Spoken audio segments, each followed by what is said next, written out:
I'm jumping on to remind you that if you don't start praising yourself for everything that you are and do, it won't be long before you notice that you are building off a cracked foundation.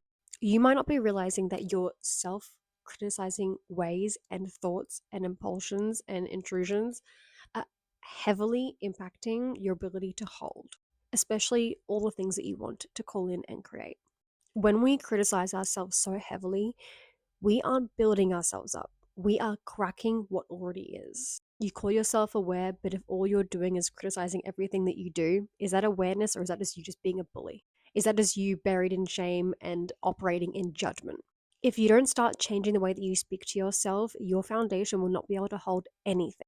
And I mean the good and the bad. Over time, you will continue to degrade your ability to hold and stay secure and stay stable and stay functioning because of all the cracks you've made with your self criticism, judgment, and shame. You might think it's just one negative thought here and there, but it is energy that is compiling and building up hugely inside of you.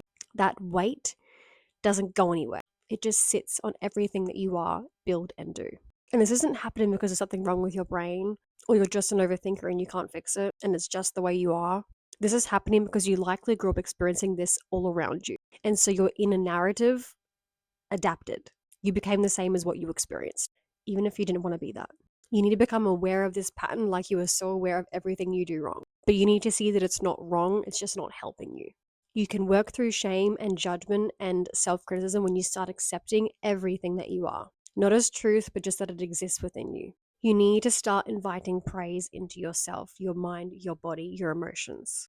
This won't happen unconsciously. This needs to start consciously. Because if you keep operating the way that you've been operating, you will crumble. Your body, emotions, mind will reach a point where you can't handle it anymore because there's been absolutely no support for your system and for all that you're doing and being.